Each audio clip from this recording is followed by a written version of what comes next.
bersanding dengan Engkau kelak dalam perjamuan kawin, pesta nikah anak domba. Itulah sasaran akhir dari perjalanan rohani kami di atas muka bumi ini, Tuhan. Kami yang tidak layak menjadi layak, karena Engkau yang sudah melayakkan setiap kehidupan kami. Tetapi kami juga harus ada hubungan timbal balik, senantiasa menjunjung tinggi korban-Mu di atas kayu salib. Terima kasih Tuhan, terima kasih. Kami sudah memuji Tuhan, tibalah saatnya bagi kami untuk menikmati kasih dan kemurahan-Mu, yaitu pembukaan firman Allah. Sebab itu hamba menyerahkan pemberitaan ini ke dalam tangan Tuhan. Engkau yang memakai hamba-Mu untuk menjadi alat kemuliaan-Mu. Firman hamba boleh sebagai perpanjangan mulut lidah-Mu, Tuhan. Oleh sebab itu, pakai dan perlengkapi hamba-Mu, urapi dengan kuasa Roh Kudus-Mu, penuhi hati hamba dengan hikmat pengertian, roh hikmat dan wahyu, serta dipenuhi dengan hikmat pengertian, serta diperlengkapi dengan harta yang indah, karunia-karunia dan jabatan Roh Kudus dan heran tadaja menyertai peran hamba-Mu. Firman itu berkuasa menyatakan yang tidak ada menjadi ada, yang mati dihidupkan kembali. Apa yang tidak mungkin bagi manusia, segalanya mungkin bagi Allah. Tidak ada yang mustahil bagi Engkau. Pendeknya firman itu melenyapkan segala kemustahilan. Tuhan, karena firman itu berkuasa melepaskan kami dari segala belenggu dosa, kejahatan, kenajisan. Yang sakit disembuhkan, yang susah dihibur, yang lemah dikuatkan, dan memulihkan hidup, ibadah, pelayanan, nikah dan rumah tangga kami. Sebab pada akhirnya kami harus menghormati nikah kami, baik jasmani maupun rohani. Dan biarlah kiranya firman itu menggerakkan kami di jalur perlombaan, berkobar-kobar di dalam melayani Engkau Tuhan, bagaikan permata yasmin, sampai Engkau datang pada kali yang kedua, permata yang paling indah. Dan biarlah kiranya nanti firman itu dimateraikan dalam roh daging, ditukik di hati kami, menjadi surat Kristus, surat pujian yang dapat dibaca oleh setiap orang, baik perkataan, baik perbuatan, gerak-gerik dari kepala sampai ujung kami. Orang lain diselamatkan, dan kami betul-betul menopang pemberitaan firman ini yang sudah digumuli ini, Tuhan, berjam-jam. Terima kasih Tuhan, terima kasih. Dan biarlah kami peduli dengan korban-Mu, Tuhan. Tidak senantiasa menyusahkan hati Tuhan, tidak memilukan hati Tuhan. Kami tidak peduli dengan hati pikiran kami, tidak peduli dengan perasaan kami, Tuhan. Kami tidak sibuk untuk menyukakan diri sendiri, tapi kami sibuk, Tuhan, seperti Rut sibuk di ladang Boaz, menyukakan hati Tuhan, memungut jelai gandum di hari-hari terakhir ini. Itulah menjadi kehidupan kami, Tuhan. Itu yang menyukakan hati kami, Tuhan, di dalam nama Tuhan Yesus Kristus. Supaya semua perkara itu nyata dalam setiap kehidupan kami, maka kami terlebih dahulu membawa hidup kami dari kaki salib-Mu, Tuhan, merendahkan diri serendahnya, mendengar firman dengan lemah lembut, Tuhan. Dan biar sampai pada akhirnya nanti firman itu berkuasa di hati kami, bertumbuh berakar, menghasilkan buah 160-30 kali lipat daunnya hijau, menjadi obat bagi bangsa-bangsa, terkhusus mereka yang patah semangat, kecewa dan putus asa, bagaikan tulang-tulang kering dalam lembah kekelaman. Selanjutnya Tuhan, hadir di tengah ibadah ini sebagai bangsa melayani, berdoa memperdamaikan dosa kami. Topang Tuhan ibadah ini dari awal sampai berakhirnya, nama Tuhan dipermuliakan.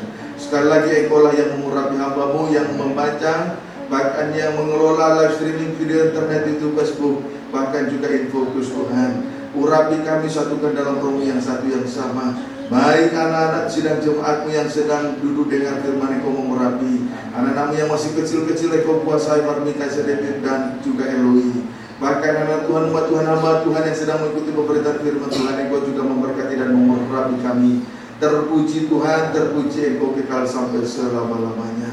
Kami sambut firman-Mu, Tuhan, hanya di dalam nama Tuhan Yesus Kristus, Kepala Gereja Mempelai Surga. Hamba telah berdoa dan berucap syukur. Haleluya. Amin. Silakan. Selamat malam, salam. Salam sejahtera dan bahagia kiranya memenuhi tempat ini dan setiap kehidupan kita yang hadir seberapapun yang ada. Malam ini saya juga tidak lupa menyapa anak-anak Tuhan, hamba-hamba Tuhan yang sedang mengikuti pemberitaan firman Tuhan lewat live streaming video internet, YouTube, Facebook, dimanapun Anda berada. Kiranya Tuhan memberkati kita. Sebab itu kita berdoa, kita mohon kemurahan Tuhan supaya Tuhan membukakan firman-Nya bagi kita malam ini. Puji Tuhan. Baik, segera saja kita memperhatikan firman penggembalaan untuk ibadah pendalaman Alkitab yang disertai dengan perjamuan suci dari Rut pasal yang kedua ayat yang ke-10. Namun kita membaca dimulai dari ayat 8. Sesudah itu berkatalah Boas kepada Rut, dengarlah dahulu, anakku, tidak usah engkau pergi memungut jelai ke ladang lain, dan tidak usah juga engkau pergi dari sini. Tetapi tetaplah dekat pengerja-pengerjaku perempuan. Lihat saja ke ladang yang sedang disabit orang itu. Ikutilah perempuan-perempuan itu dari belakang.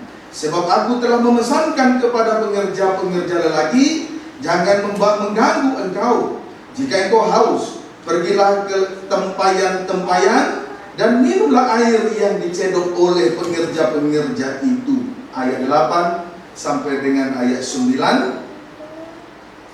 Rut mendapat jaminan dan sekaligus dibekali oleh Boas rohani, yaitu Tuhan Yesus Kristus. Ayat 10. Lalu sujudlah Rut menyembah dengan mukanya sampai ke tanah. Lalu sujudlah Rut menyembah dengan mukanya sampai ke tanah. Perhatikan kalimat yang ke-10. Lalu sujudlah Rut menyembah dengan mukanya sampai ke tanah.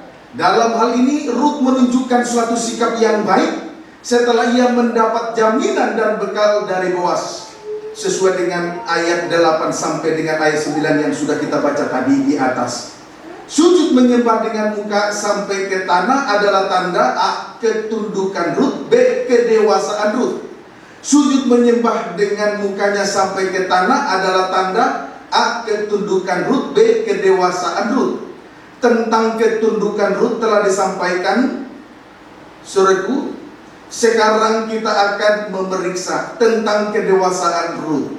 Sekarang kita akan memeriksa tentang kedewasaan Rut. Dewasa artinya telah meninggalkan sikap kanak-kanak. Dewasa artinya telah meninggalkan sikap kanak-kanak atau telah akil balik. Dewasa artinya telah meninggalkan sikap kanak-kanak atau telah akil balik. Amin. Galatia 4 ayat 1 sampai dengan ayat 1 dan 3.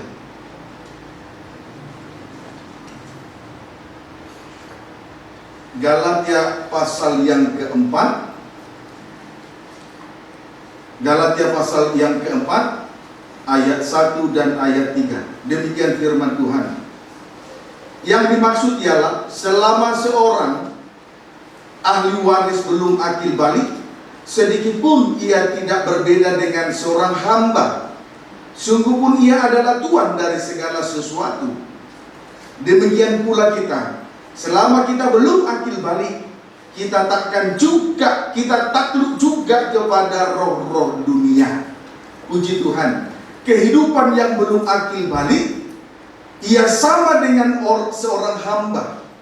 Ya, kehidupan yang belum akil balik, dalam kurung kanak-kanak rohani, ia sama dengan seorang hamba. Sebab ia takluk kepada roh-roh dunia atau menghambakan diri kepada roh-roh dunia. Amin, saudaraku. Amin. Jadi kehidupan yang belum akil balik, ia sama dengan seorang hamba. Sebab ia takluk kepada roh-roh dunia atau menghambakan diri kepada roh-roh dunia. Puji Tuhan. 1 Yohanes pasal 4. Suratan 1 Yohanes pasal yang keempat, ayat 1 sampai dengan ayat yang keempat.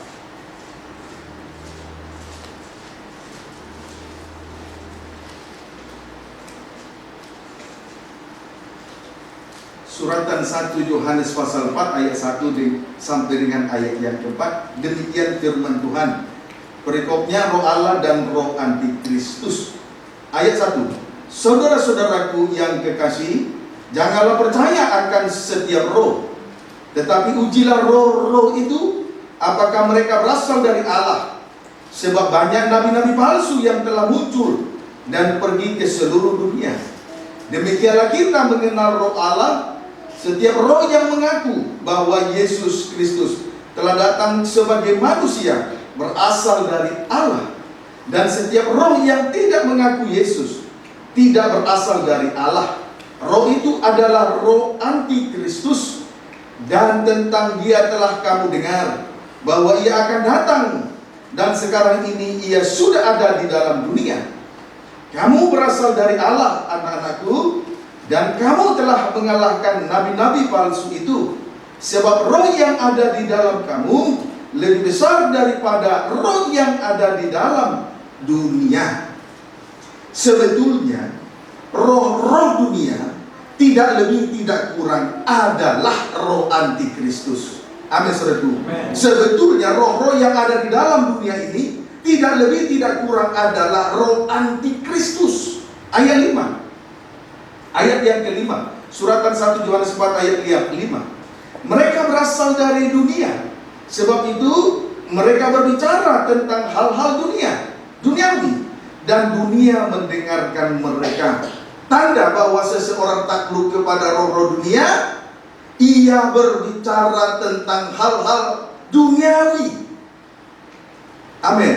Tanda bahwa seseorang takluk kepada roh-roh dunia atau menghambakan kepada roh-roh dunia ialah ia berbicara tentang hal-hal dunia. Pendeknya, roh-roh dunia atau roh antikristus tidak berbicara tentang hal-hal A. Salib Kristus atau pengorbanan Kristus. B. Tata Allah, yaitu ibadah dan pelayanan. C. Kerajaan sorga atau perkara di atas. Dapat dipahami, saudaraku. Jadi, saudaraku, saya ulangi ayat 5. Tanda bahwa seseorang takluk kepada roh-roh dunia atau menghambakan diri kepada roh-roh dunia, yaitu antikris, ia berbicara tentang hal-hal duniawi saja. Ia masih berbicara tentang hal-hal duniawi saja. Pendeknya, roh-roh dunia atau roh-roh antikris tidak berbicara tentang satu, salib Kristus atau pengorbanan Kristus. 2, tidak berbicara tentang tata Allah, yaitu ibadah dan pelayanan dengan segala kegiatan yang ada di dalamnya. 3, tidak berbicara tentang kerajaan surga atau perkara-perkara yang ada di atas, melainkan sibuk berbicara tentang perkara-perkara di bawah, di bumi ini. Dengan lain kata, tidak terlepas dari daya tarik bumi dengan segala sesuatu yang ada di dalamnya. Mengapa demikian? Karena baik hati maupun pikiran mereka telah dikuasai oleh roh-roh dunia atau roh antikristus. Amin, saudaraku. Dukung pemberitaan firman. Amin, saudaraku. Amin. Puji Tuhan. Jangan lemah yang lain. Galatia 4 ayat 1 sampai 2.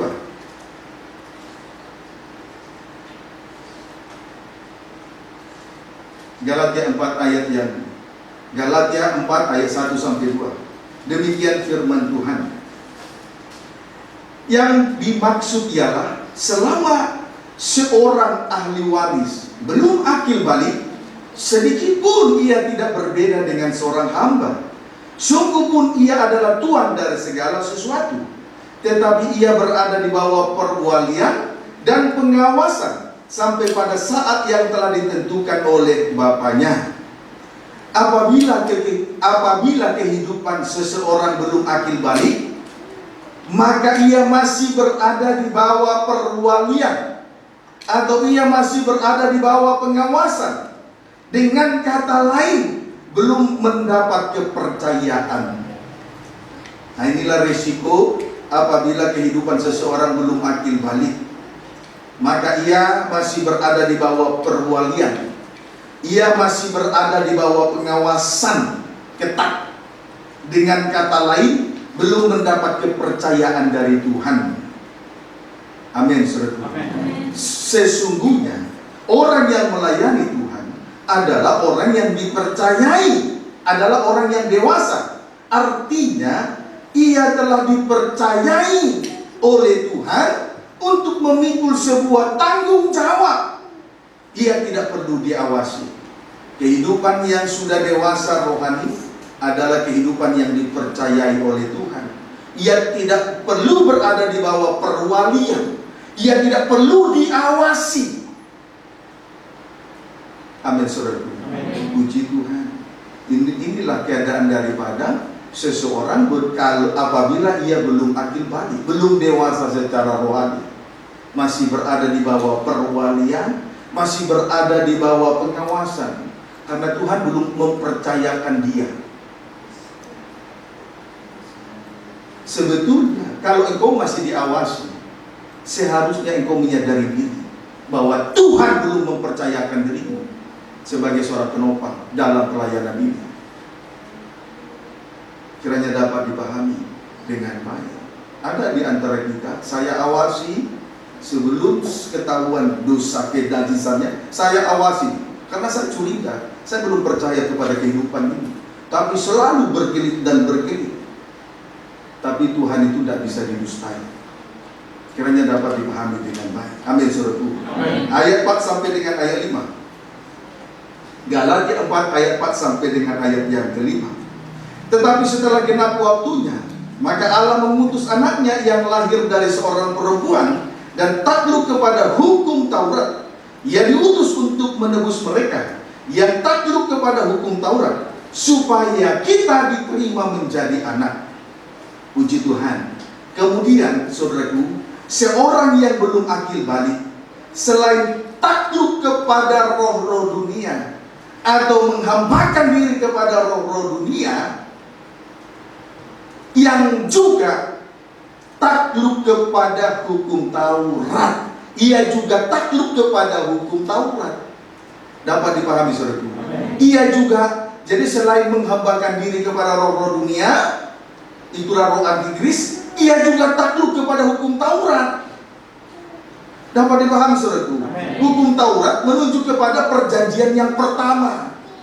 Hukum Taurat menunjuk kepada perjanjian yang pertama. Puji Tuhan. Sedangkan perjanjian yang kedua, itulah kasih karunia yang Tuhan nyatakan kepada kita setelah Yesus menggenapinya, menggenapi hukum Taurat di atas kayu salib. Amin, saudaraku. Jadi kalau kita ada sebagaimana ada malam ini, saudaraku, berdiri di hadapan tata kasih karunia lewat ibadah pendalaman Alkitab disertai dengan perjamuan suci, itu oleh karena kasih karunia Tuhan, itu oleh karena kemurahan Tuhan, hasil dari perjanjian yang kedua. Amin, saudaraku. Puji Tuhan. Mari kita lihat sejenak hukum Taurat menuju perjanjian yang pertama. Ibrani pasal 10. Ibrani pasal 10. Perhatikan baik-baik. Judulnya persembahan yang sempurna. Ibrani 10 ayat 1. Di dalam hukum Taurat hanya terdapat bayangan saja dari keselamatan yang akan datang, dan bukan hakikat dari keselamatan itu sendiri. Karena itu, dengan korban yang sama, yang setiap tahun terus-menerus dipersembahkan, hukum Taurat tidak mungkin menyempurnakan mereka yang datang mengambil bagian di dalamnya. Puji Tuhan. Saudaraku, di dalam hukum Taurat hanya terdapat bayangan saja dari keselamatan yang akan datang, bukan hakikat dari keselamatan itu sendiri. Amin, saudaraku. Itu hukum Taurat, hukum yang pertama. Jadi sekalipun korban dipersembahkan terus-menerus setiap tahun, namun hukum Taurat tidak menyempurnakan, tidak memberi keselamatan kepada orang yang hidup di dalamnya. Puji Tuhan. Hukum Taurat itu hanya bayangan dari keselamatan, bukan hakikat dari keselamatan. Jadi sekalipun saudaraku korban dipersembahkan terus-menerus setiap tahun, saudaraku, namun hukum Taurat tidak menyempurnakan dan tidak menyelamatkan orang yang berada di bawah hukum Taurat itu sendiri. Kiranya dapat dipahami dengan baik. Amin, saudaraku. Ayat 2 sampai dengan ayat yang keempat. Ibrani 10 ayat 2 sampai dengan ayat yang keempat. Sebab jika hal itu mungkin, pasti orang tidak mempersembahkan korban lagi. Sebab mereka yang melakukan ibadah itu tidak sadar lagi akan dosa setelah disucikan sekali untuk selama-lamanya. Tetapi justru oleh korban itu setiap tahun orang diperingatkan akan adanya dosa. Sebab tidak mungkin darah lembu jantan atau darah domba jantan menghapuskan dosa. Puji Tuhan. Saudaraku, justru korban yang dipersembahkan terus-menerus setiap tahun, orang-orang diperingatkan akan adanya dosa. Pendeknya, hukum Taurat itu merangsang dosa. Setiap tahun imam besar mengadakan pendamaian dosa. Dia harus membawa darah lembu jantan muda dan darah domba jantan. Puji Tuhan. Coba tunjukkan dulu itu. Coba ruangan, coba tabernakel.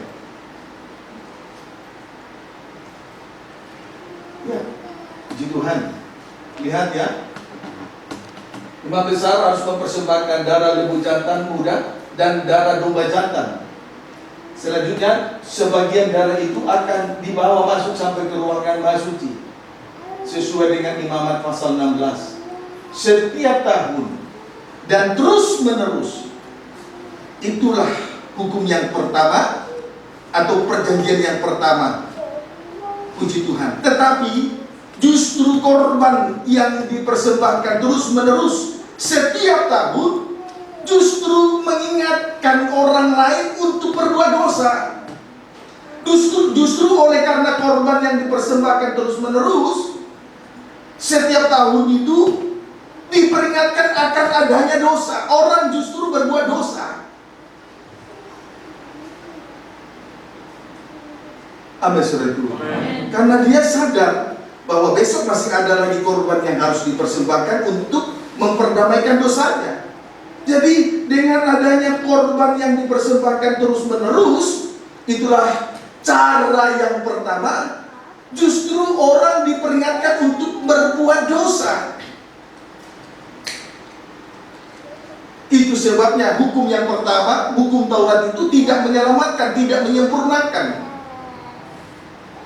Dapat dipahami, saudaraku.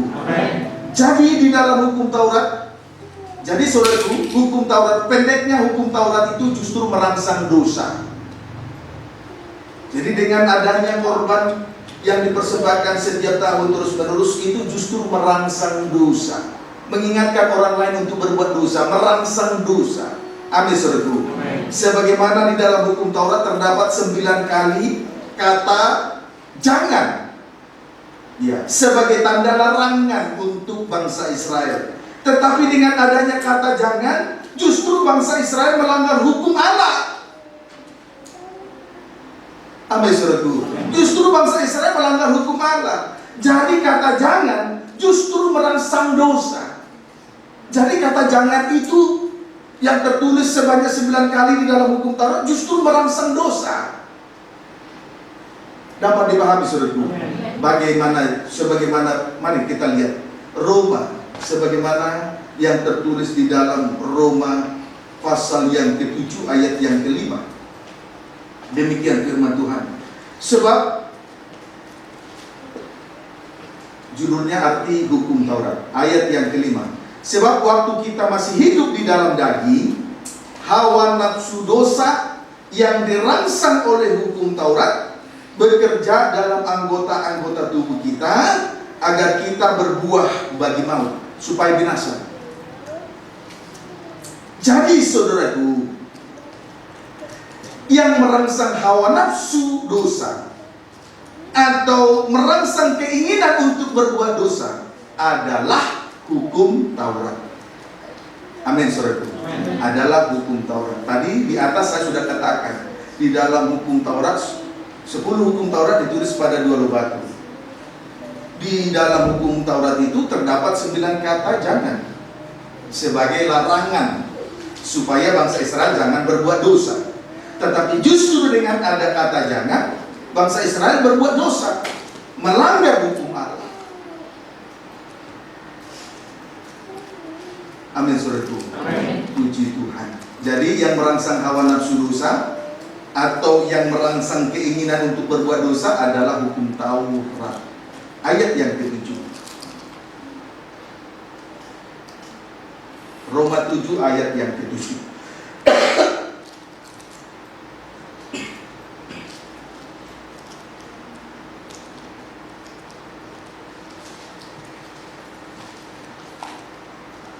Maaf ya. Ayat yang ke-7.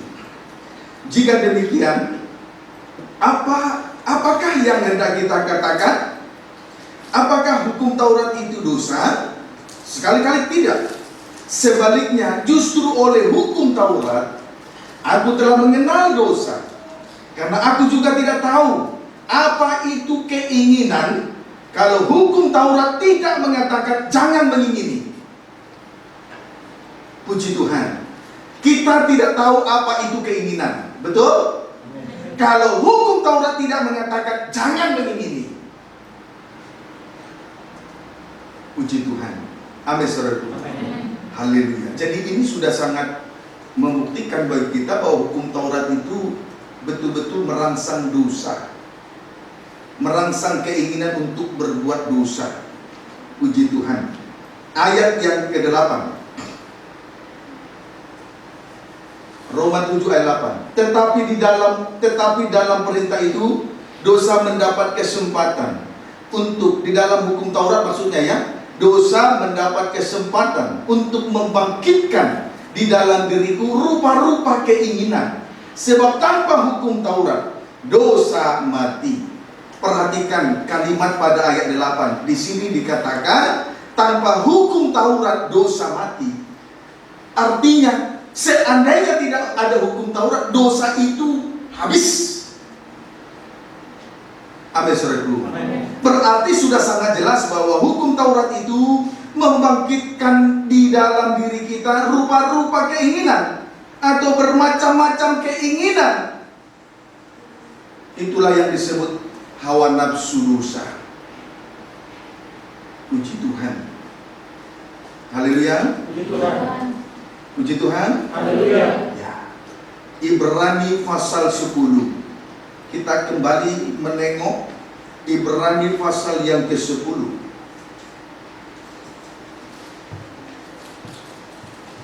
Ayat 3 sampai dengan ayat yang ke-4.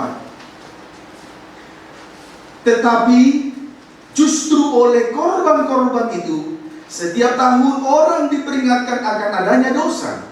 Sebab tidak mungkin darah lembu jantan atau darah domba jantan menghapuskan dosa. Saudaraku, darah lembu jantan dan darah domba jantan tidak mungkin menghapus dosa manusia. Darah binatang tidak mungkin menghapus dosa manusia, seperti yang dikerjakan di dalam hukum Taurat, hukum yang pertama. Amin. Justru korban yang dipersembahkan terus-menerus setiap tahun itu, orang diperingatkan untuk kembali berbuat dosa.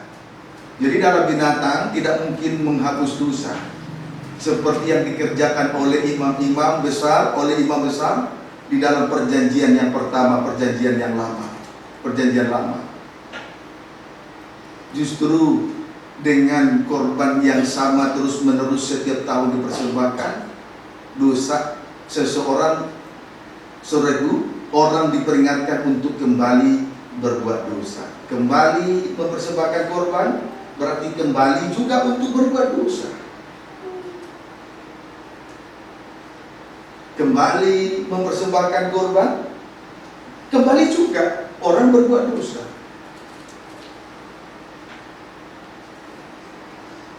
Amin. Jadi intinya darah binatang tidak mungkinlah menghapus dosa manusia. Tapi tetapi itu merupakan gambaran dan bayangan dari keselamatan. Itu sebabnya Yesus disebut anak domba Allah yang disembelih. Amin saudaraku. Jadi bukan hakikat dari kebenaran itu, bukan hakikat dari keselamatan itu. Jadi hukum Taurat itu hanya merupakan bayangan semata. Tapi kenyataannya tadi kita sudah melihat di dalam surat Galatia bahwa orang-orang yang belum akil balik, orang-orang yang menghambakan diri kepada orang-orang yang belum akil balik, menghambakan diri kepada roh dunia, itulah roh antikris. Saudaraku, di situ mereka takut kepada hukum Taurat. Mereka takluk kepada hukum Taurat. Puji Tuhan. Jadi mereka yang takluk kepada hukum Taurat ini menjalankan ibadah hanya bersifat secara lahiriah. Itulah darah lembu jantan, darah domba jantan yang dipersembahkan oleh imam besar setiap setahun sekali. Itu hanyalah bayangan dari keselamatan, bukan hakikat dari keselamatan. Amin, saudara. Amin. Puji Tuhan. Haleluya. Nah, sekarang Ibrani pasal yang ke-10 ayat 8. Di atas ia berkata, korban dan persembahan, korban bakaran dan korban penghapus dosa tidak engkau kehendaki. Supaya pas nanti ayat 8 ini, kita baca ayat 5 ya. Karena itu ketika ia masuk ke dunia, ia berkata, korban dan persembahan tidak engkau kehendaki, tetapi engkau telah menyediakan tubuh bagiku. Kepada korban bakaran dan korban penghapus dosa engkau tidak berkenan. Lalu aku berkata, sungguh aku datang, dalam gulungan kitab ada tertulis tentang aku untuk melakukan kehendakmu ya Allahku. Ayat 8. Di atas ia berkata, ayat 5 tadi, di atas ia berkata, korban dan persembahan, korban bakaran dan korban penghapus dosa tidak engkau kehendaki, dan engkau tidak berkenan kepadanya, meskipun dipersembahkan menurut hukum Taurat. Tuhan tidak menghendaki korban-korban dari binatang sebagai korban bakaran dan korban penghapus dosa. Tuhan tidak berkenan meskipun dipersembahkan menurut hukum Taurat. Itu sebabnya Tuhan mengutus anaknya yang tunggal untuk mempersembahkan tubuhnya sebagai korban di atas kayu salib, sesuai dengan apa yang tertulis di dalam gulungan kitab. Amin, saudaraku. Ayat 9 sampai dengan ayat 10. Dan kemudian katanya, sungguh aku datang untuk melakukan kehendakmu.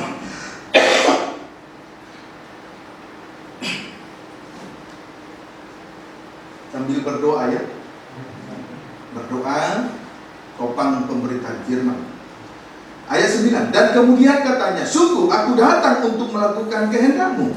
Yang pertama ia hapuskan, supaya menegakkan perjanjian yang kedua.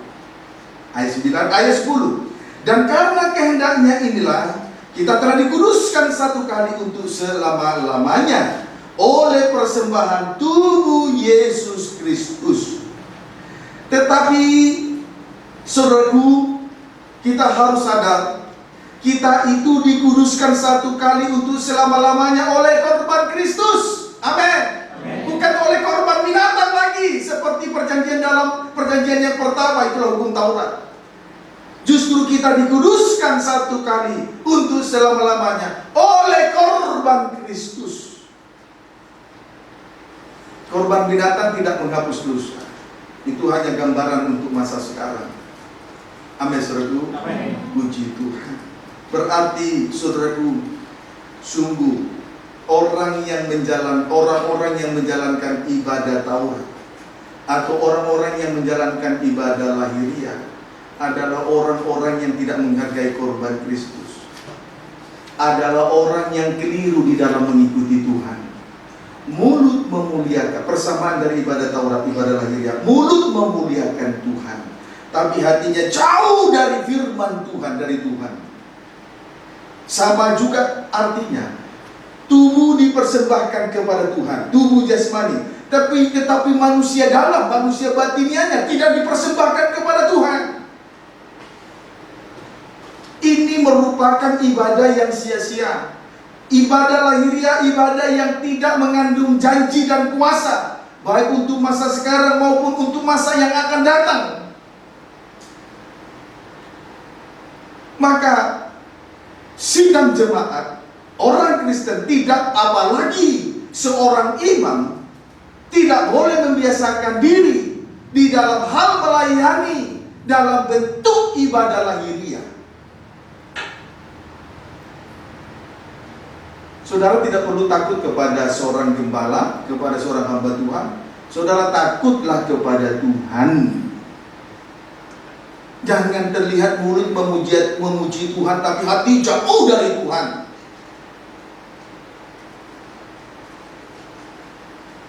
Amin. Saudara pikir saya senang kalau saudara takut kepada saya, lalu saudara tidak takut kepada Tuhan. Dengan lain kata, dengan bebas berbuat dosa, kejahatan, kenajisan di belakangan sana. Saya tidak bangga.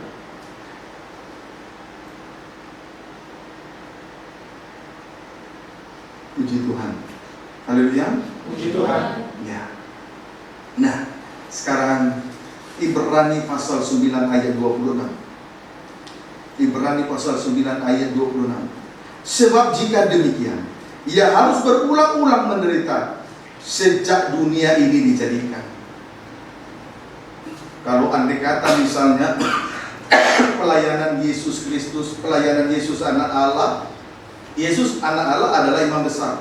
Kalau pelayanannya itu sama seperti pelayanan dari imam besar pada perjanjian yang pertama, itulah hukum Taurat, maka dia harus berulang-ulang disalib, naik turun naik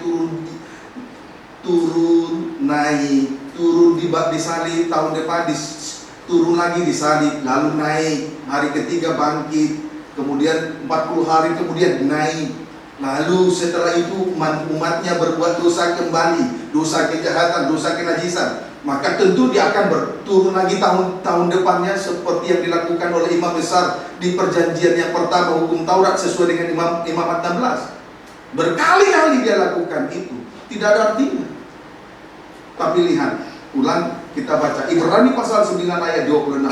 Sebab jika demikian, ia harus berulang-ulang menderita sejak dunia ini dijadikan. Tetapi sekarang ia hanya satu kali saja menyatakan dirinya pada zaman akhir untuk menghapuskan dosa oleh korbannya.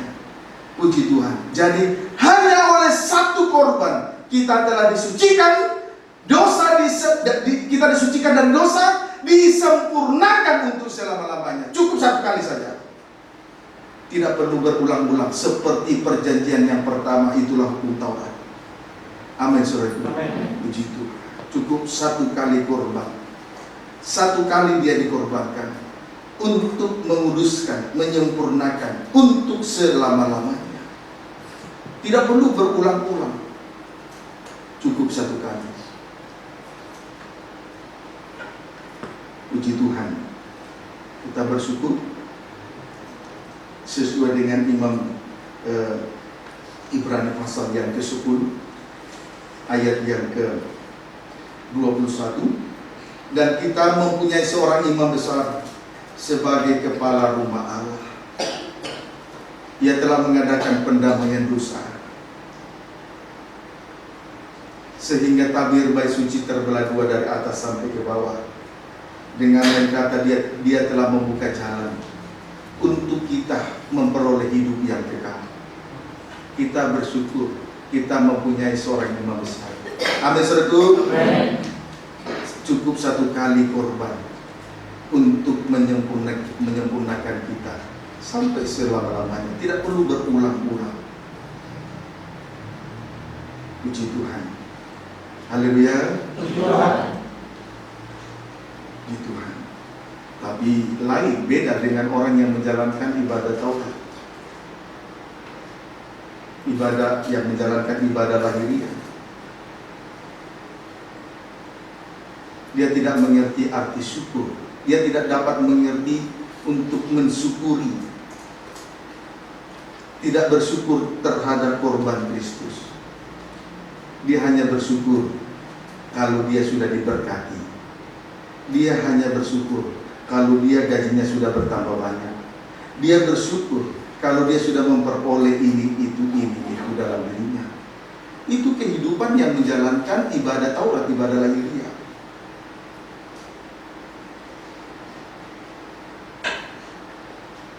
Haleluya. Itulah orang-orang yang takut kepada hukum Taurat. Siapa? Mereka yang belum akil balik, belum dewasa rohani. Jadi jelas saja di atas tadi dikatakan masih berada di bawah perwalian dan masih berada di bawah pengawasan, belum dipercayakan oleh Tuhan.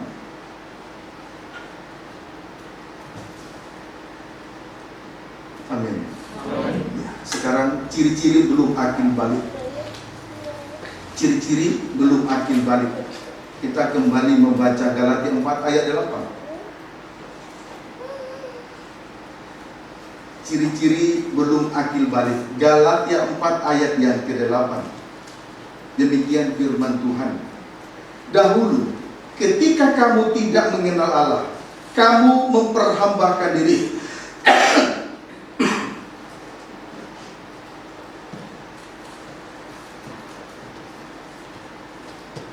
Ya, saya ulangi.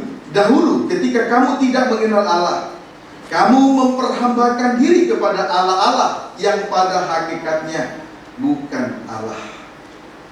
Seorang yang belum akil balik, ia memperhambakan diri kepada Allah yang pada hakikatnya bukan Allah yang hidup. Dengan kata lain, hidup di dalam penyembahan berhala. Puji Tuhan.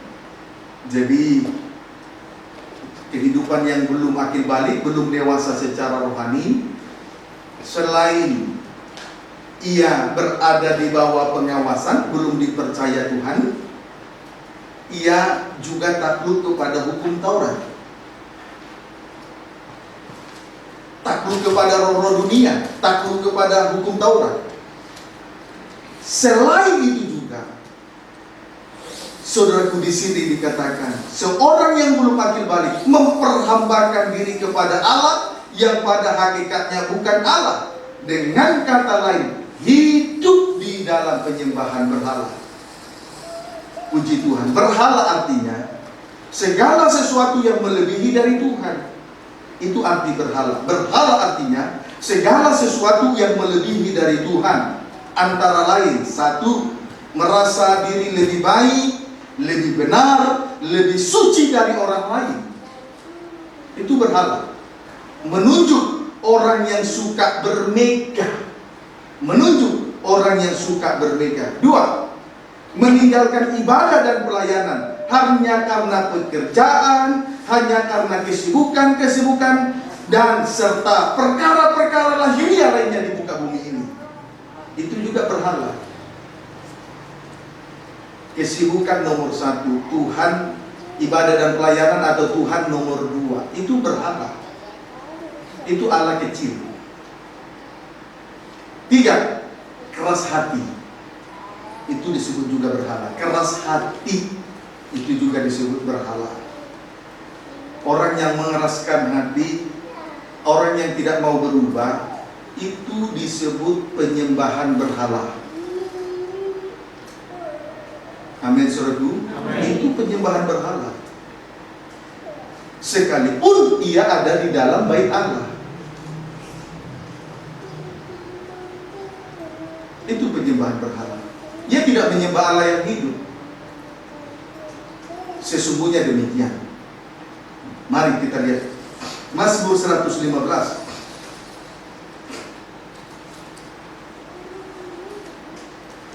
Sebetulnya nggak usah ditulis. Kalau kita apa yang sudah kita dengar lalu kita sadari, saya rasa sudah malu kita. Kalau saudara dewasa rohani, sudah akil balik, pasti malu. Tapi saya lihat masih tetap ada saja yang masih bertahan.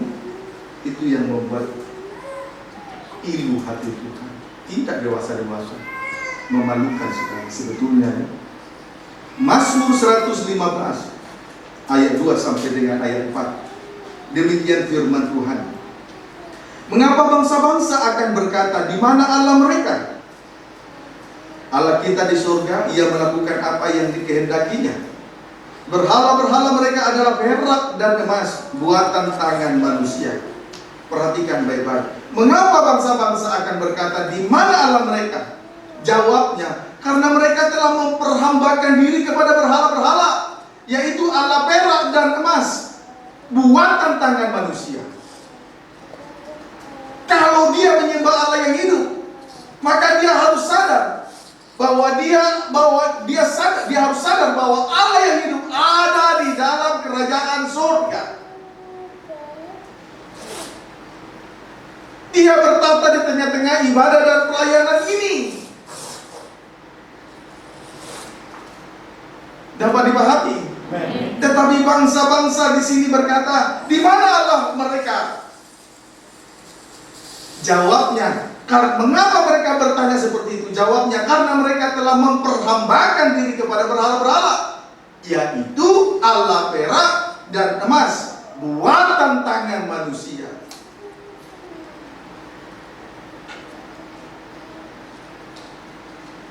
Biasanya memang begitu. Kalau seseorang hidup di dalam penyembahan berhala atau menghambakan diri kepada Allah perak dan emas buatan tangan manusia, pasti mereka mengecilkan bangsanya Tuhan, bangsa pilihan. Sehingga bertanya, di mana Allah mereka? Kok miskin? Di mana Allah mereka? Kok tidak punya mobil? Di mana Allah mereka? Kok tidak punya rumah? Di mana Allah mereka? Kok selalu ngontrak? Mengapa bertanya demikian? Karena mereka menghambakan diri kepada berhala perak, berhala emas, buatan tangan manusia. Mereka mempertuhankan kekayaan, tidak lagi mempertuhankan Allah yang hidup ada di sorga. Dia bertahta di tengah ibadah dan pelayanan malam ini, bertahta di hati kita masing-masing. Tapi karena dia tidak melihat, dia hanya melihat harta, kekayaan, uang yang banyak. Lalu mereka bertanya, di mana Allah mereka? Dapat dipahami? Amin. Haleluya. Puji Tuhan. Puji Tuhan. Jadi kalau waktunya ibadah, ibadahlah. Jangan sibuk, jangan melulu bekerja.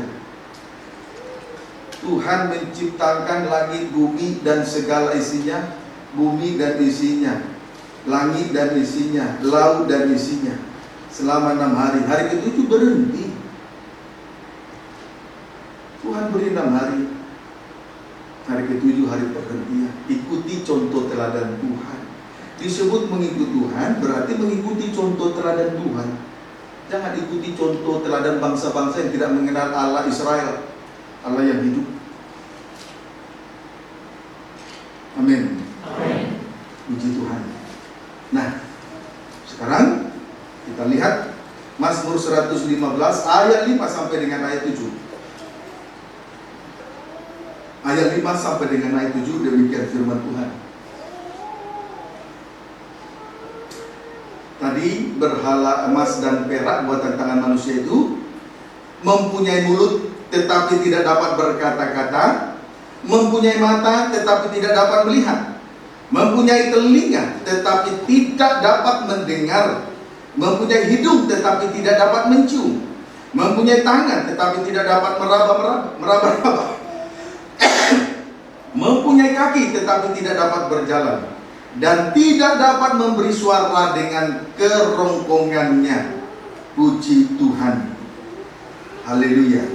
Saudaraku, Allah perak dan emas buatan tangan manusia, di sini kita lihat mempunyai mulut, mata, telinga, dan hidung. Kemudian mempunyai tangan, kaki, dan kerongkongan.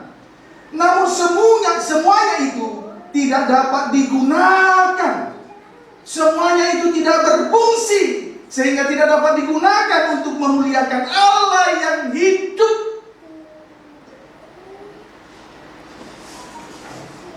Karena kita tahu Allah itu ada di dalam kerajaan surga. Di situ dia bertata. Di tengah ibadah inilah ia bertata. Maka kita datang beribadah dan melayani Tuhan. Kita tidak mencari Allah emas dan perak buatan tangan manusia. Kita tidak sibuk bekerja, tapi kita sibuk mencari kerajaan surga. Dengan bukti kita datang di bait Allah, beribadah dan melayani. Di situ Allah bertata. Disitulah 4 indera, mata, mulut, hidung, telinga, digunakan untuk memuliakan Tuhan.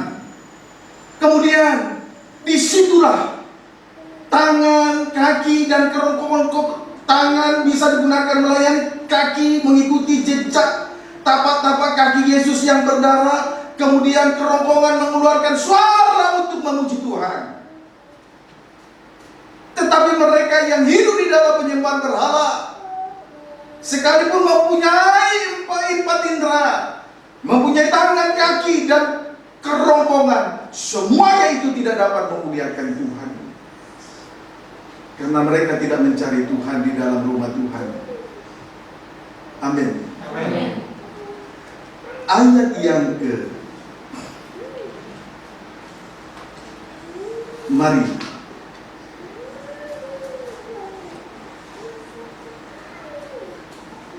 ayat yang ke-8. 1 Mazmur 115 ayat 8. Seperti itulah jadinya orang-orang yang membuat, dan semua orang. Seperti itulah jadinya orang-orang yang membuatnya, dan semua orang yang percaya kepadanya. Jadi orang yang mempertuhankan, memperhambakan diri kepada perak dan emas buatan tangan manusia, demikianlah kehidupan. Seperti itulah keadaannya. Sekalipun punya tangan, kaki, dan kerongkongan, sekalipun mempunyai 4 indera, mata, hidung, mulut, telinga, tidak bisa digunakan memuliakan Tuhan. Seperti itulah keadaan orang yang hidup di dalam penyembahan berhala. Ayat yang ke-9. Hai Israel, percayalah kepada Tuhan, Dialah pertolongan mereka dan perisai mereka. Tetapi anak-anak Tuhan harus percaya kepada Tuhan. Amin, saudaraku. Amin. Tidak percaya kepada berhala, perak dan emas buatan tangan manusia.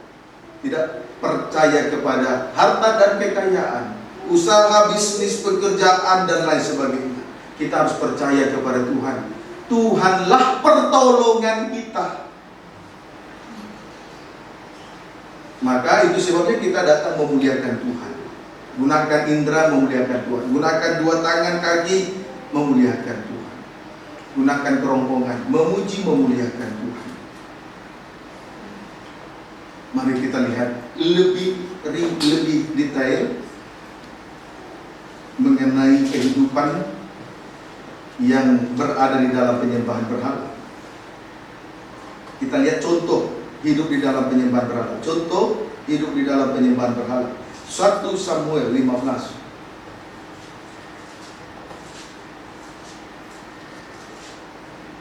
1 Samuel 15 ayat 18 sampai 21, demikian firman Tuhan. Tuhan telah menyuruh engkau pergi dengan pesan, atau judulnya saya baca dulu. Saul ditolak sebagai raja. Ayat 18 sampai dengan ayat 21, demikian firman Tuhan.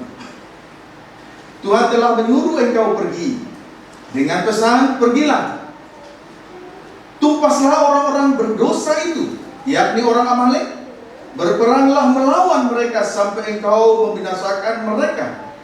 Mengapa engkau tidak mendengarkan suara Tuhan? Mengapa engkau mengambil jarahan dan melakukan apa yang jahat di mata Tuhan? Lalu kata Saul kepada Samuel, aku memang mendengarkan suara Tuhan dan mengikuti jalan yang telah disuruh Tuhan kepadaku, dan aku membawa Agag raja orang Amalek. Tetapi orang Amalek itu sendiri telah kutumpas. Tetapi rakyat mengambil dari jarahan itu kambing domba dan lembu-lembu yang terbaik dari yang dikhususkan untuk ditumpas itu, untuk mempersembahkan korban kepada Tuhan Allahmu di Gilgal. Saudaraku, Tuhan menyuruh supaya Saul membinasakan orang Amalek. Amin. Tuhan menyuruh supaya Saul membinasakan orang Amalek, semua rakyat sampai kepada rajanya, tanpa mengenal belas kasihan, termasuk membunuh, menumpas habis seluruh binatang mereka. Tetapi Saul justru membiarkan Agag raja Amalek hidup. Kemudian mengambil jerahan yang tambun dari orang Amalek itu sendiri. Menunjukkan bahwa Saul adalah orang yang keras hati. Amin. Amin. Saudaraku, di sini kita melihat Saul membiarkan Agag raja Amalek hidup, serta mengambil jarahan yang tambun dari orang milik Amalek.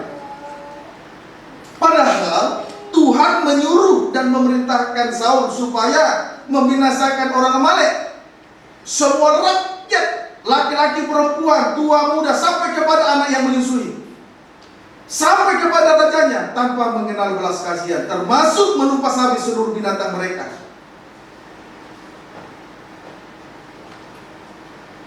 Menunjukkan bahwa Saul adalah orang yang keras hati. Amin, saudaraku.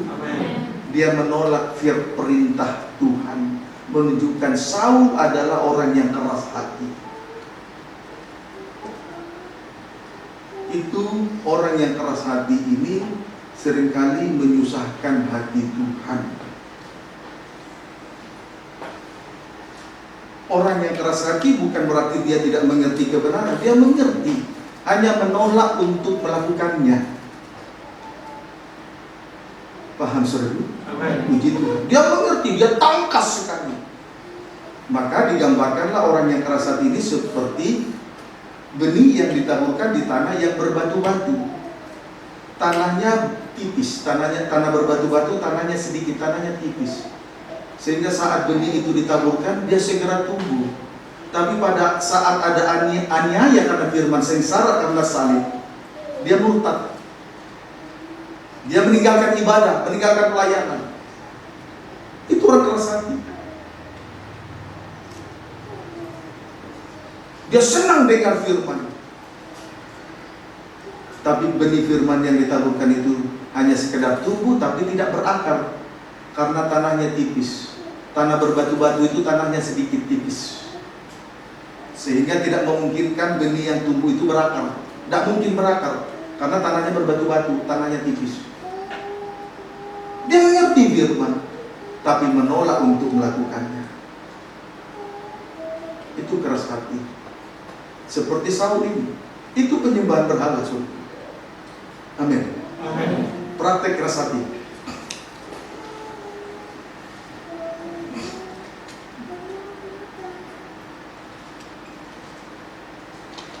Ayat 20. Lalu kata Saul kepada Samuel, "Aku memang mendengarkan suara Tuhan dan mengikuti jalan yang telah disuruh Tuhan kepadaku, dan aku membawa Agag raja orang Amalek, tetapi orang Amalek itu sendiri telah kutumpas. Tetapi rakyat mengambil dari jarahan itu kambing domba dan lembu-lembu yang terbaik dari yang dikhususkan untuk ditumpas itu, untuk mempersembahkan korban kepada Tuhan Allahmu di Gilgal." Praktek keras hati, suka mencari alasan-alasan untuk membenarkan diri. Amin, saudaraku. Seharusnya Amalek, mulai dari rakyat, semua rakyat sampai kepada rajanya harus ditumpas, dibinasakan tanpa belas kasih. Itu perintah Tuhan. Kemudian seluruh binatangnya, yang tambun, gemuk atau yang kurus, harus ditumpas. Tetapi di sini kita melihat Saul suka mencari alasan-alasan untuk membenarkan diri. Itu sebabnya di dalam 1 Korintus 15 ayat 20 sampai 21, Saul berkata kepada Samuel, "Aku memang mendengar suara Tuhan." Dia berkata, "Aku memang mendengar suara Tuhan dan mengikuti jalan yang telah disuruh Tuhan kepadaku.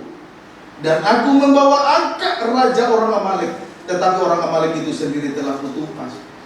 Alasan kedua, tetapi rakyat mengambil dari jalan itu kambing domba dan lembu-lembu yang terbaik dari yang dikhususkan untuk ditumpas itu, untuk dipersembahkan korban kepada Tuhan Allahmu di Gilgal.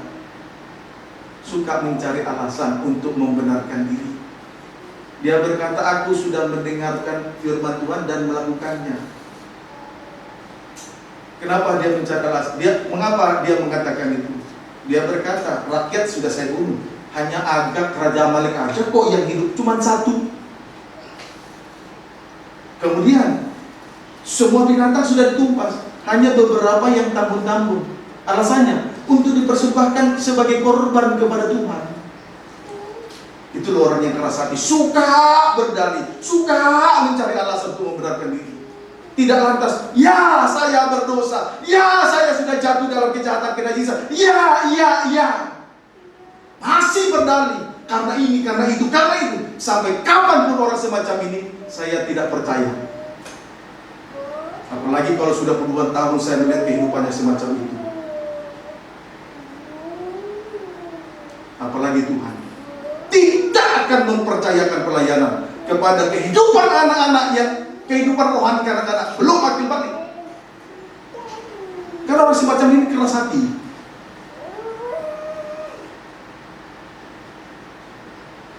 Dapat dipahami saudara? Amin. Suka berdalih, suka mencari alasan untuk membenarkan dirinya. Ia tidak memberi kesempatan untuk dibenarkan oleh darah salib.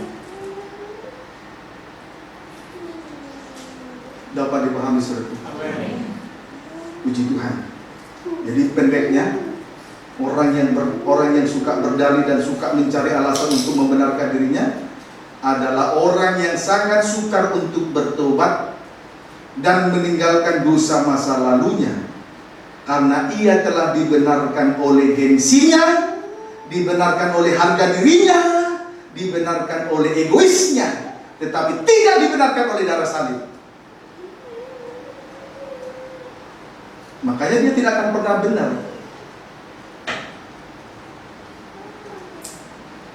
Itu engkau yang suka berdalih, jangan suka berdalih lagi.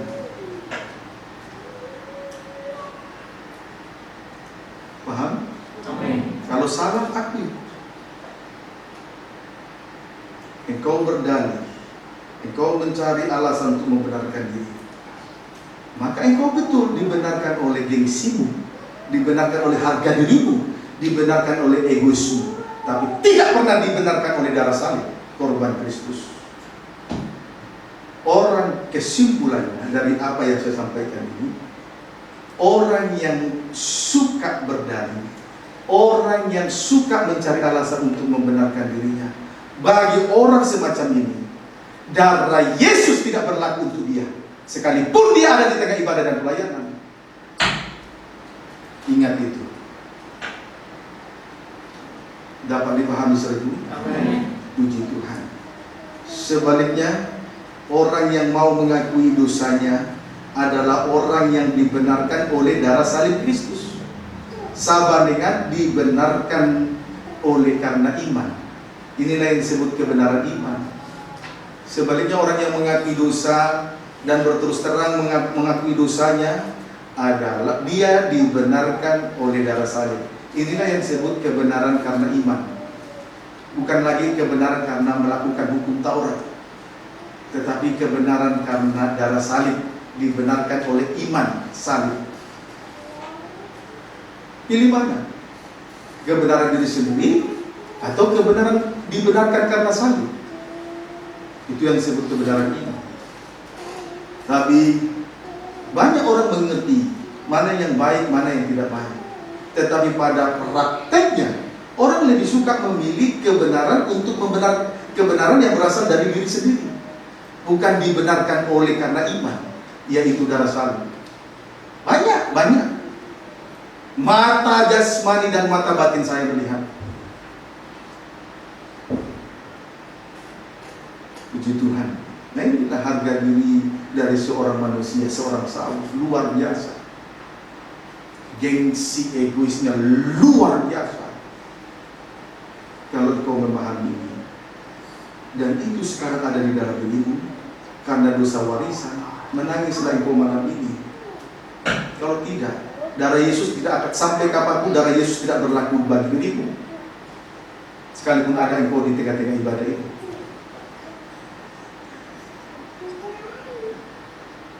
Harta, kekayaan, uang, kedudukan, jabatan sebagai raja tidak menjamin. Darah salib yang menjamin kita. Amin. Oleh sebab itu, jangan biasakan untuk berdalih, dan mencari-cari alasan untuk membenarkan dirinya. Amin. Perlu untuk diketahui, satu kali kita berdalih atau mencari alasan untuk membenarkan diri, ingat, besok setan telah menyediakan segudang alasan yang jauh lebih tepat dan masuk akal dari yang sekarang. Maka jangan biasakan berdalih dan mencari alasan untuk membenarkan diri. Haleluya. 1 Samuel 15 ayat 22. Tadi Saul berdalih mencari alasan untuk membenarkan diri. Rakyat mengambil jarahan yang tambun-tambun tapi membinasakan yang kurus, kering. Alasannya untuk dipersembahkan sebagai korban kepada Tuhan. Betul-betul hukum Taurat itu melekat di dalam diri daripada Raja Saul ini. Kalau ia menggunakan alasan itu. Setelah Samuel mendengar alasan Saul, kita baca di dalam 1 Samuel 15 ayat 22 demikian. Tetapi jawab Samuel, apakah Tuhan itu berkenan kepada korban bakaran dan korban sembelihan, sama seperti kepada mendengarkan suara Tuhan? Sesungguhnya mendengarkan suara Tuhan, firman Tuhan lebih baik daripada korban sembelihan. Memperhatikan firman Tuhan lebih baik daripada lemak domba-domba jantan yang dipersembahkan di atas mezbah korban bakaran. Perhatikan baik-baik. Sebetulnya mendengarkan atau dengar-dengaran lebih baik daripada korban sembelihan. Amin. Kemudian memperhatikan firman Tuhan yang disampaikan itu jauh lebih baik daripada mempersembahkan lemah-lemah domba jantan di atas mezbah korban bakaran.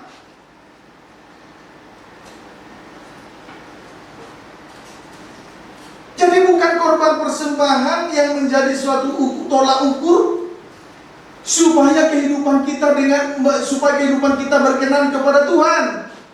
Tetapi yang menjadi tolak ukur adalah yang pertama, harus menjadi kehidupan yang dengar-dengaran, mendengar perintah Tuhan jauh lebih baik daripada korban sembelihan yang banyak. Dua, memperhatikan perintah Tuhan jauh lebih banyak daripada mempersembahkan lemah-lemah domba jantan di atas mezbah korban bakaran. Jadi korban persembahan itu bukan menjadi suatu ukuran. Engkau menjadi seorang pelayan dan di situ engkau banyak berkorban, bukan menjadi suatu ukuran. Yang Tuhan kehendaki menjadi seorang yang dengar-dengaran. Yang Tuhan kehendaki memperhatikan perintah Tuhan.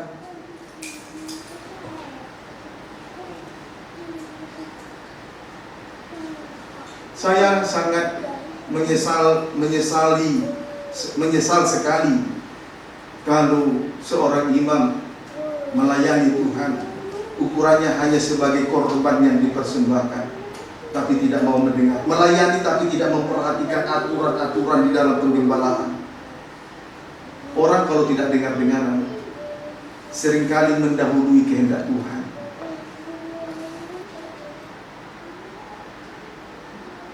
Paham saudara? Banyak di antara kita begitu. Tidak perlu aku juga mengerti firman kok, bukan kamu saja. Kalau sempat terlontar dari mulutmu akui malam ini, jangan ulangi lagi berkata seperti itu.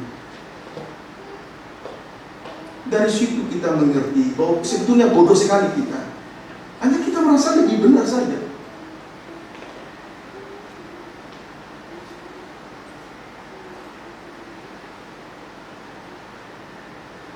Paham saudara? Amin. Di Tuhan. Haleluya. Nah. Kemudian ayat 23. Sebab pendurhakaan adalah sama seperti dosa bertenung, dan kedegilan adalah sama seperti menyembah berhala dan terapi. Oleh sebab itu Samuel berkata kepada Saul, Istri pertama, pendurhakaan atau pemberontakan setara dengan dosa bertenung. Bertenung itu mencari petunjuk dari arwah-arwah. Mencari petunjuk dari arwah-arwah, tidak mencari petunjuk dari Tuhan. Saudaraku, saya tidak mempersalahkan orang-orang yang datang kepada seseorang untuk mendapat petunjuk. Ya. Saat ini di salah satu channel televisi itu sedang terjadi. Saya tidak salahkan dia datang ke situ. Tetapi kalau mencari petunjuk dari arwah-arwah, bukan dari Tuhan, itu adalah dosa pemberontakan. Datang kepada dia tapi tidak datang kepada Tuhan, itu pemberontakan.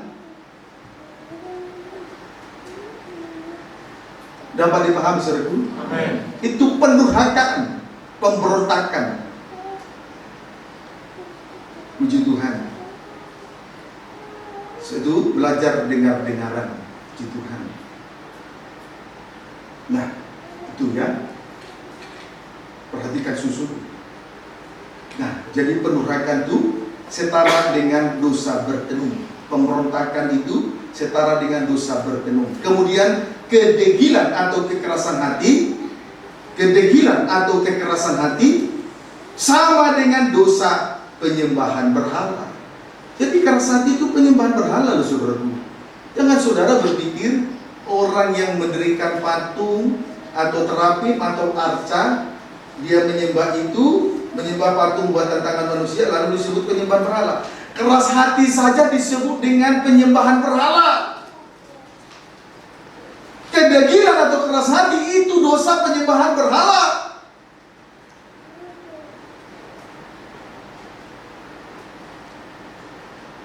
Dapat dipahami, saudaraku? Amin. Puji Tuhan. Haleluya. Puji Tuhan. Keras hati itu penyembahan berhala, saudara. Jadi sekalipun ada di tengah ibadah, kalau keras hati dia tidak menyembah Allah yang hidup, itu berhala. Allah yang mati, keras hati itu Allah yang mati. Ditegur tidak berubah-berubah, keras hati. Dia sedang menyembah Allah yang mati.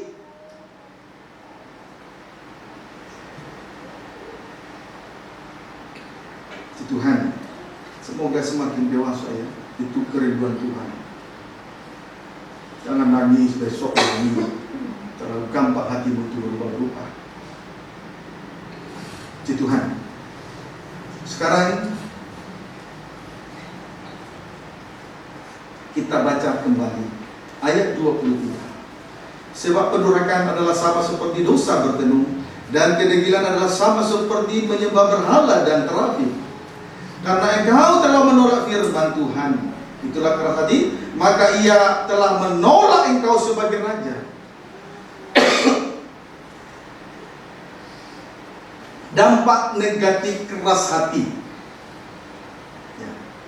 Dampak negatif keras hati. Saul ditolak sebagai raja. Oleh karena kekerasan hati daripada Saul, dia tidak menuruti perintah Tuhan. Karena dia keras hati, dia ditolak sebagai raja atas Israel. Amin. Berarti kalau anak-anak Tuhan keras hati, ia ditolak sebagai anak Tuhan. Kalau seorang imam atau pelayan Tuhan keras hati, maka ia ditolak sebagai imam pelayan Tuhan. Kalau seorang pendeta keras hati, maka ia ditolak sebagai seorang pendeta. Kalau gembala sidang keras hati, maka sesungguhnya ia ditolak oleh Tuhan.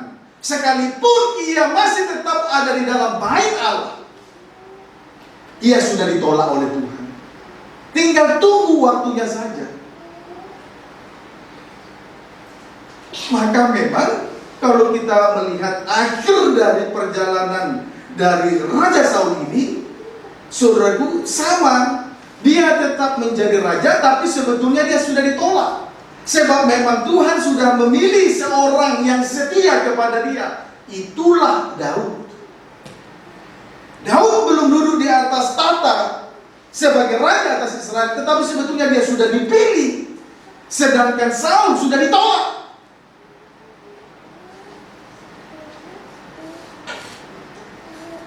Daud itu seorang yang berkenan di hati Tuhan.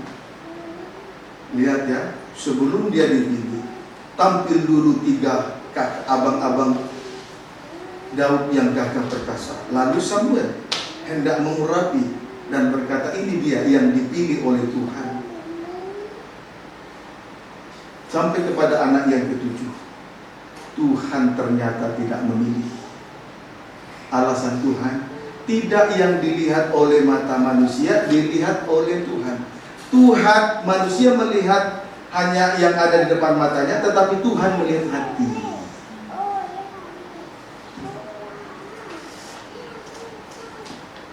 Itu sebabnya, sekalipun ia sebagai seorang raja, masih duduk di atas tahta, sebetulnya dia sudah ditolak oleh Tuhan. Ukurannya hati, saudaraku. Ukurannya hati. Kalau keras hati, menyembah berhala, keras hati, ditolak. Saya ulangi, kalau anak Tuhan sidang jemaat keras hati, dia ditolak sebagai anak Tuhan sidang jemaat.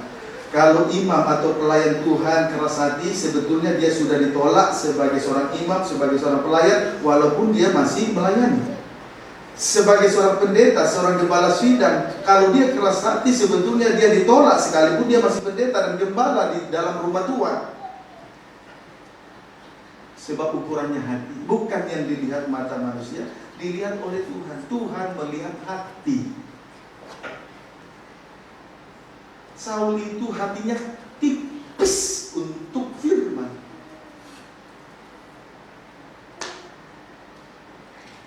Karena dia membantu untuk firman. Amin. Puji Tuhan. Nah, ayat 24. Berkatalah Saul kepada Samuel, aku telah berdosa. Setelah mengatakan engkau ditolak, lalu barulah Saul berkata kepada Samuel, aku telah berdosa sebab telah melangkahi titah Tuhan dan perkataanmu, tetapi aku takut kepada rakyat, karena itu aku mengabulkan permintaan mereka. Setelah Samuel menolak Saul sebagai raja atas Israel, barulah dia mengakui. Tapi sudah terlambat. Seharusnya selama masih ada kesempatan, sebagai kemurahan dari Tuhan, di situ kita harus segera mengakui segala kejahatan, kenajisan. Jangan setelah ditolak. Terlambat sudah. Membenci dosa kebencian, dosa kenajisan. Tapi banyak manusia menyukai kenajisan orang lain. Jangan sampai kita ditolak baru mengakui dosa. Sudah terlambat. Siapa yang masih rindu dipakai Tuhan, melayani Tuhan? Buktikanlah. Akui cepat-cepat malam ini. Yang masih terselubung, yang belum diakui, didengar oleh Tuhan lewat penggembalaan. Jangan gengsi. Jangan kau dibenarkan gengsimu, tapi tidak dibenarkan darah salib. Berarti hukum Taurat itu masih terlalu melekat. Puji Tuhan, dapat dipahami seperti itu. Amin. Nah, kemudian ternyata Saul mencari alasan. Tapi yang sebenarnya ia seorang yang takut kepada rakyat, bukan takut kepada Tuhan. Dia hanya takut kepada manusia. Takut tidak disukai manusia, tapi tidak takut kepada Tuhan. Biasanya kalau takut tidak disukai manusia, biasanya berusaha memperbaiki bagian lahirianya, tapi hatinya tidak.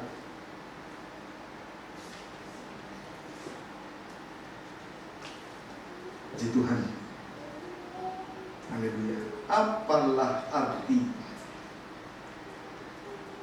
mencari alasan,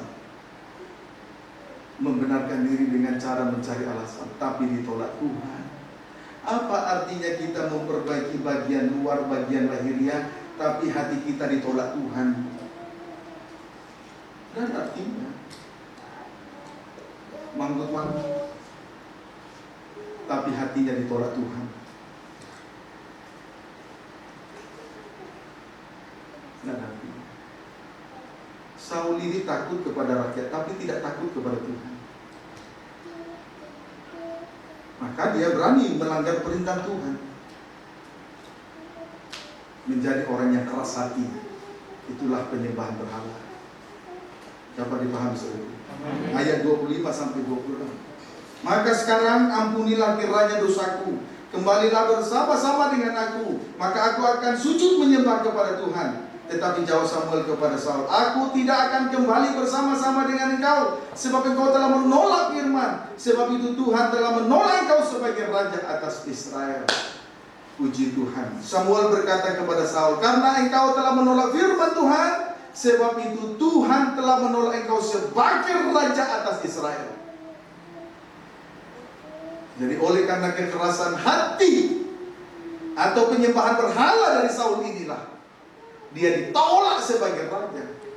Tidak ada lagi kesempatan. Sebab kesempatan dia tidak gunakan dengan baik. Dia ditanya dengan baik, kenapa kamu ambil Raja Agag, membiarkan dia hidup?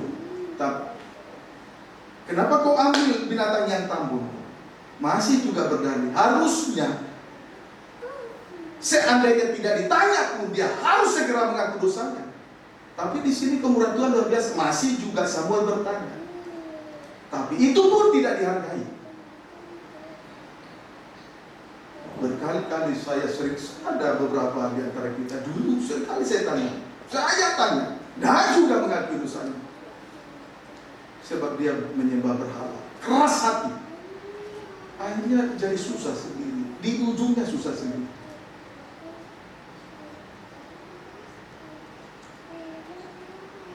Dapat dipahami saudara? Amin. Haleluya. Ya. Ayat 27. Ketika Samuel berpaling hendak pergi, maka Saul memegang punca jubah Samuel, tetapi terkoyak. Saudaraku, Saul memegang punca jubah Samuel, tetapi terkoyak. Jadi ketika Samuel meninggalkan Saul, tiba-tiba Saul memegang punca jubah Samuel, tetapi punca jubah itu terkoyak. Artinya, arti rohaninya untuk kita sekarang adalah satu, tidak bergantung kepada kemurahan Tuhan. Ketika punca jubah yang dipegang Saul itu koyak, punca jubah Samuel terkoyak, artinya tidak bergantung kepada kemurahan Tuhan, yaitu kebangkitannya, yaitu kebangkitan Yesus Kristus. Yesus telah bangkit, maut telah dikalahkan. Amin saudaraku. Puji Tuhan. Haleluya. Sebab punca jubah itu itulah pakaian, itulah gamis baju efod berwarna biru. Disitulah bergantung saudaraku, pada punca jubah gamis baju efod itu bergantung giring-giring dan buah delima berselang-seling. Jadi ketika punca jubah itu terkoyak, artinya untuk kita sekarang satu, tidak bergantung kepada kebangkitan Yesus Kristus. Sebab pada punca jubah, yaitu gamis baju efod berwarna ungu tua atau biru laut, itu bergantung giring-giring dan buah delima. Giring-giring, buah delima berselang-seling. Dua, tidak menghargai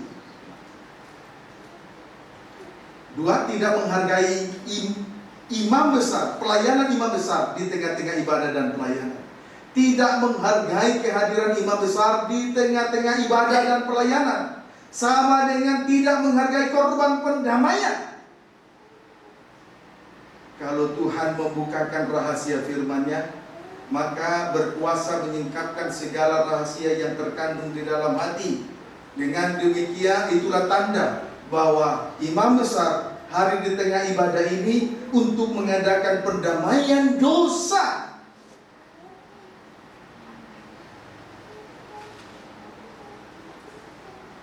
Amin, saudaraku. Amin. Kemudian tanda yang lain hadirnya imam besar di tengah ibadah, ada giring-giring emas itu harus bersuara, harus terdengar suaranya. Itulah logat ganjil, bahasa lidah, bahasa roh, hasil dari persekutuan kita atau hubungan yang intim dengan Tuhan. Maka kalau puncak jubah koyak tidak ada hubungan intim dengan Tuhan dan tidak menghasilkan logat ganjil, bahasa lidah, bahasa roh, tidak mengeluarkan bunyi giring-giring emas. Jadi betul-betul, sekalipun Saul sebagai raja, tetapi dia sudah merusak pemerintahan Allah, merusak ibadah dan pelayanan. Sebab Allah memerintah di tabernakel, di luar tabernakel Allah tidak memerintah lagi. Puji Tuhan. Jadi apa yang diperbuat oleh Saul ini sungguh jahat sekali. Itu bukan perbuatan kejahatan yang sederhana, itu luar biasa loh saudara. Menyembah berhala keras hati itu luar biasa loh saudara. Jangan genteng.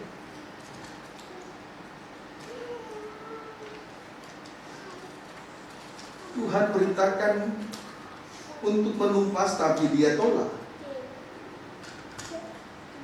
Itu perbuatan jahat. Karena memang bangsa Amalek ini menghalang-halangi bangsa Israel dalam perjalanan mereka di padang gurun.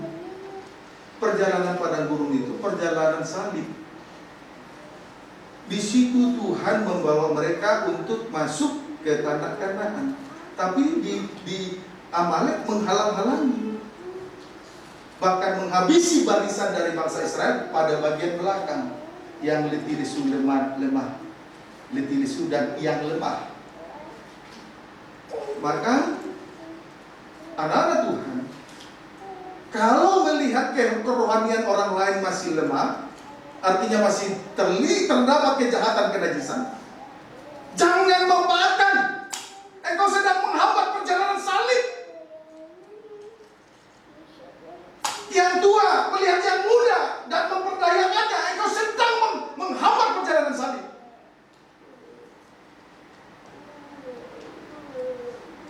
Itu sebuah kejahatan besar di mata Tuhan.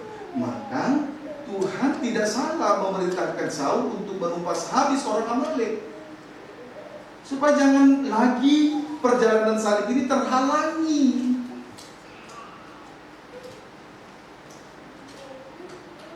Dapat dipahami saudaraku? Amin. Puji Tuhan. Nah, 1 Korintus 12 ayat 2. Ayat-ayat terakhir untuk kita menikmati tubuh darah Yesus.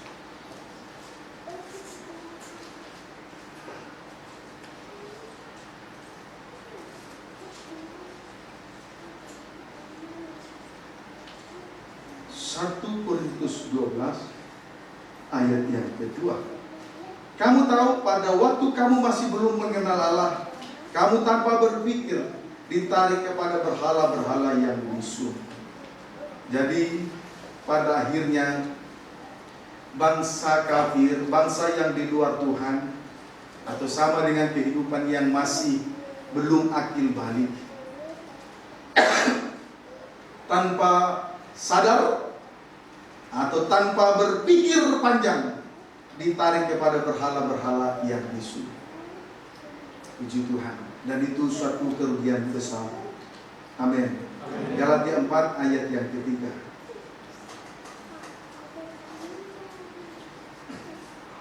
Galatia 4 ayat yang ketiga. Demikian pula kita, selama kita belum akil balik, kita takluk juga kepada roh-roh dunia. Orang yang belum, sekali lagi saya tegaskan, orang yang belum akil balik takluk kepada roh-roh dunia. Kemudian dengan tanpa berpikir panjang, ditarik kepada penyembahan berhala. Keras hati. Amin. Kemudian ayat yang ke-9. Tetapi sekarang sesudah kamu mengenal Allah, atau lebih baik sesudah kamu dikenal Allah, bagaimanakah kamu berbalik lagi kepada roh-roh dunia yang lemah dan miskin, dan mau mulai memperhambakan diri lagi kepadanya? Saudaraku, sebetulnya roh-roh dunia itu lemah dan miskin. Tadi di Galatia 4 ayat 1, kehidupan yang belum akil balik, saudaraku, tidak berbeda dengan seorang hamba. Karena pada ayat yang ketiga, orang yang belum akil balik takluk kepada roh-roh dunia. Amin. Dan ayat yang ke-9, roh-roh dunia itu sebetulnya lemah dan miskin. Roh-roh dunia itu lemah dan miskin. Roh antikris itu lemah dan miskin. Roh antikris itu berbicara tentang cinta kepada mammon, harta kekayaan bersifat lahiriah, tetapi tidak cinta kepada Tuhan. Sebetulnya roh itu, roh-roh dunia semacam ini lemah dan miskin, atau miskin dan lemah. Dapat dipahami, saudaraku? Lemah sama dengan tidak kuat. Lemah sama dengan tidak kuat, karena tidak memberi kekuatan. Karena roh-roh dunia tidak memberi kekuatan. Sedangkan pemberitaan firman Tuhan, sedangkan pemberitaan tentang salib Kristus adalah kekuatan Allah dan hikmat Allah, sesuai dengan 1 Korintus 1 ayat 22 sampai 24. Amin. Puji Tuhan. Kekuatan itu dari pemberitaan firman tentang salib. Jadi roh-roh dunia, harta kekayaan, roh antikris, mammon, uang dan sebagainya lemah. Lemah, tidak memberi kekuatan. Dapat dipahami, saudara. Justru dengan uang ini kita semakin jauh dari Tuhan. Justru dengan adanya uang, bebas berbuat jahat, bebas berbuat najis. Berarti uang lemah, mammon lemah, roh dunia lemah. Sebaliknya pemberitaan firman tentang salib adalah kekuatan Allah, adalah hikmat Allah. Amin, saudaraku. Kemudian miskin sama dengan tidak kaya. Karena yang memberi kekayaan adalah Tuhan. Karena ia rela menjadi miskin. Amin. Oleh karena kemiskinannya, kita menjadi kaya. Boleh, ayat yang terakhir 2 Korintus 8.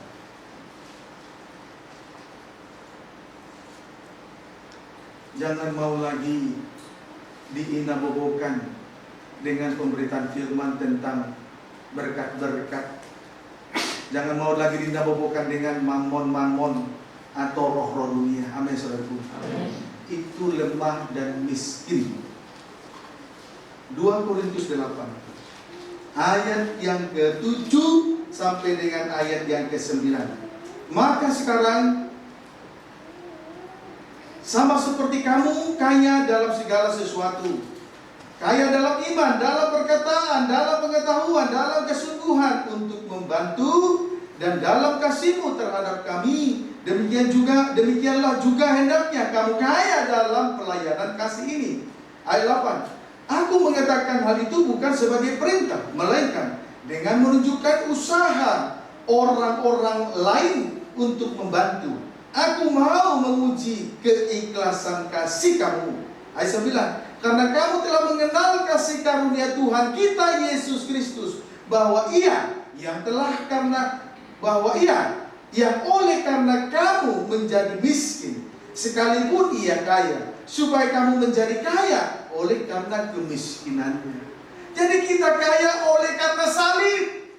Dia kaya, rela menjadi miskin, supaya kehidupan kita yang miskin ini menjadi kaya oleh karena kemiskinannya di atas kayu salib. Jadi salib Kristus yang memberi kekayaan kepada kita. bukan roh-roh dunia. Sehingga oleh karena salib, kita semua kaya dalam segala sesuatu, kaya dalam iman, kaya dalam perkataan-perkataan yang membangun, menghibur, menasihati, kaya dalam pengetahuan tentang anak Allah dan kerajaan sorga, kaya dalam kesembuhan untuk membantu pekerjaan Tuhan, kaya dalam kasih terhadap pelayan-pelayan Tuhan yang sudah menyampaikan firman. Demikian juga hendaknya kita kaya dalam pelayanan kasih ini.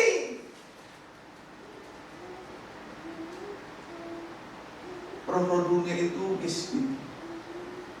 Dia tidak mengerti pekerjaan Tuhan, tidak mengerti membantu pelayanan kasih. Mengapa seseorang kikir untuk yang jahat najis banyak berjuta-juta? Karena dia sudah memperhambakan diri kepada roh-roh dunia. Dapat dipahami seperti itu? Amin. Puji Tuhan. Ayo, belajar jangan kikir, jangan hitung-hitungan untuk pekerjaan Tuhan. Nanti lihat daftar, oh sanggup 50, saya kasih 65. Tidak usah begitu-gitu, itu aturan. Pandang salib langsung bless.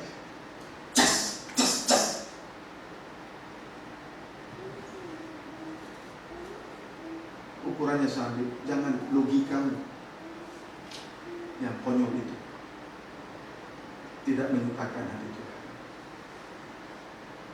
Roh-roh dunia itu lemah dan miskin. Amen.